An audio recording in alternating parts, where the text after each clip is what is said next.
യുവാക്കൾക്കും സ്ത്രീകൾക്കും കൂടുതൽ സീറ്റുകൾ നൽകാനുള്ള തീരുമാനം സ്വാഗതാർഹമെന്ന് പറയുന്നു KSU സംസ്ഥാന അധ്യക്ഷൻ അലോഷ്യസ് സേവ്യർ. തന്റെ സ്ഥാനാർത്ഥിത്വം പാർട്ടി മുന്നണിയും തീരുമാനിക്കേണ്ട കാര്യമാണെന്നും അലോഷ്യസ് മാതൃഭൂമി ന്യൂസിനോട് പറഞ്ഞു. കേരളം നിയമസഭാ തെരഞ്ഞെടുപ്പിൽ കടക്കാൻ ഇനി മാസങ്ങൾ മാത്രമേ ബാക്കിയുള്ളൂ. കോൺഗ്രസിൽ ഒരു തലമുറ മാറ്റം അനിവാര്യമാണ് എന്ന രീതിയിൽ പ്രതിപക്ഷ നേതാവ് വി ഡി സതീശൻ വ്യക്തമാക്കുകയും ചെയ്തിരിക്കുന്നു. ഇപ്പോൾ KSU സംസ്ഥാന പ്രസിഡന്റ് അലോഷ്യസ് സേവ്യർ മാതൃഭൂമി ന്യൂസിനൊപ്പം ചേരുകയാണ്. വി ഡി സതീശന്റെ പ്രതികരണം ശ്രദ്ധിച്ചിരുന്നോ? എങ്ങനെയാണ് നിങ്ങൾ KSU അതിനെ കാണുന്നത്? കോൺഗ്രസ് പാർട്ടി എല്ലാ കാലഘട്ടത്തും യുവാക്കൾക്കും വനിതകൾക്കും വലിയ രീതിയിൽ പ്രാധാന്യം കൊടുത്തു വരുന്ന ഒരു പ്രസ്ഥാനമാണ്. കഴിഞ്ഞ നിയമസഭാ തെരഞ്ഞെടുപ്പിൽ തന്നെയാണെങ്കിലും വലിയ രീതിയിലേക്കുള്ള ഒരു പ്രാധാന്യം യുവാക്കൾക്ക് അല്ലെങ്കിൽ പുതുമുഖങ്ങൾക്ക് പ്രസ്ഥാനം നൽകിയിരുന്നു. ഈ തദ്ദേശ തെരഞ്ഞെടുപ്പ് നമ്മൾ പരിശോധിക്കുകയാണെങ്കിൽ കേരളത്തിൽ ആകമാനം വലിയ രീതിയിലേക്കുള്ള ഒരു മുന്നേറ്റമാണ് UDF-നും പ്രത്യേകിച്ച് കോൺഗ്രസിനും ഉണ്ടായിട്ടിരിക്കുന്നത്. അതിലും നമ്മൾ പരിശോധിക്കുകയാണെങ്കിൽ യുവാക്കൾ അല്ലെങ്കിൽ പുതുമുഖങ്ങൾ മത്സരിച്ച ഇടങ്ങളിലെല്ലാം വലിയ രീതിയിൽ നമുക്കൊരു മുന്നേറ്റം ഉണ്ടാക്കാൻ സാധിച്ചു. ഇപ്പൊ KSU-നെ സംബന്ധിച്ചിടത്തോളം ഏകദേശം 34ഓളം ജില്ലാ സംസ്ഥാന ഭാരവാഹികൾ തദ്ദേശ തെരഞ്ഞെടുപ്പിൽ വലിയ ഭൂരിപക്ഷത്തോടുകൂടി വിജയിച്ചു കയറാൻ സാധിച്ചു.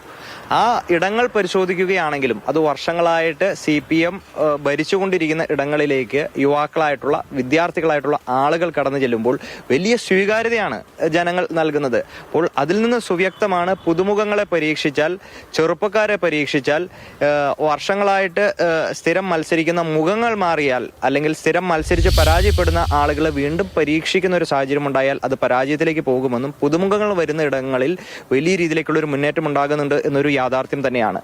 അപ്പോൾ ഈ തദ്ദേശ തെരഞ്ഞെടുപ്പിൽ വലിയ രീതിയിലേക്ക് കേരളത്തിൽ ആകമാനം UDF-ന് അനുകൂലമായിട്ടുള്ള ഒരു തരംഗം നിൽക്കുന്ന ഒരു സാഹചര്യത്തിൽ യുവാക്കൾ കൂടുതൽ സജീവമാകണമെന്ന ഒരു പൊതുവികാരം ഉണ്ട് എന്നതൊരു യാഥാർത്ഥ്യമാണ്. അപ്പോൾ അത് സ്വാഭാവികമായിട്ടും വലിയ രീതിയിൽ ഗുണകരമാകുന്ന ഒരു രാഷ്ട്രീയ സാഹചര്യത്തിലേക്ക് വരുമെന്നാണ് KSU വിലയിരുത്തുന്നത്. അവിടെ പറഞ്ഞൊരു കാര്യം എന്ന് പറഞ്ഞാൽ 50% യുവാക്കൾക്കും സ്ത്രീകൾക്കുമായിട്ട് നീക്കിവെക്കുന്ന തരത്തിലേക്കാണ് അദ്ദേഹത്തിന്റെ സ്റ്റേറ്റ്മെന്റ് വന്നിരിക്കുന്നത്. സ്വാഭാവികമായിട്ടും KSU അത്തരത്തിൽ സീറ്റ് ആവശ്യപ്പെടുമോ? അങ്ങനെയെങ്കിൽ അതിന് തക്ക മത്സരിക്കാനുള്ള നേതാക്കൾ മുന്നിലുണ്ടോ?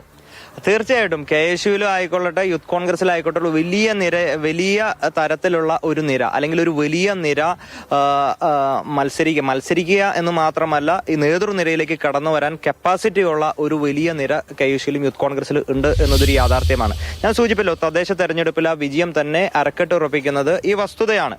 പിന്നെ നമ്മൾ മനസ്സിലാക്കേണ്ടത് കഴിഞ്ഞ 9.5 വർഷക്കാലമായി കേരളത്തിൽ അധികാരത്തിലിരിക്കുന്ന പിണറായി വിജയന്റെ സർക്കാരാണ്. യുവാക്കളെ ഇത്രയേറെ വെല്ലുവിളിച്ച അല്ലെങ്കിൽ ഇത്രയേറെ വഞ്ചിച്ച ഒരു സർക്കാർ കേരളത്തിന്റെ ചരിത്രത്തിൽ ഉണ്ടായിട്ടില്ല. ഈ 9.5 വർഷക്കാലം എന്ന് പറഞ്ഞാൽ വിദ്യാർത്ഥികളെയും യുവാക്കളെയും വലിയ രീതിയിലേക്ക് വഞ്ചിച്ചിട്ടുണ്ട്. ഞാൻ പറയട്ടെ, ഈ എത്രയോ ലക്ഷക്കണക്കിന് വിദ്യാർത്ഥികളാണ് ഈ നാട് വിട്ടുകൊണ്ട് വിദേശത്തേക്ക് പലായനം ചെയ്യുന്നത്. അത് പഠനത്തിന്റെ ആവശ്യമായിട്ട് ബന്ധപ്പെട്ടായിക്കൊള്ളട്ടെ, തൊഴിലിന്റെ ആവശ്യമായി ബന്ധപ്പെട്ടായിക്കൊള്ളട്ടെ. പ്രതികരണമാണ് കേട്ടത്. തലമുറ മാറ്റം എന്നതിനെ സ്വാഗതം ചെയ്യുകയാണ് എല്ലാവരും. ഒപ്പം തന്നെ വരാൻ പോകുന്ന നിയമസഭാ തെരഞ്ഞെടുപ്പിൽ പരമാവധി കൃത്യമായ തീരുമാനങ്ങളോടുകൂടി മുന്നോട്ട് പോകണം എന്ന ഒരു അഭിപ്രായമാണ് എല്ലാ നേതാക്കളും പങ്കുവയ്ക്കുന്നത്.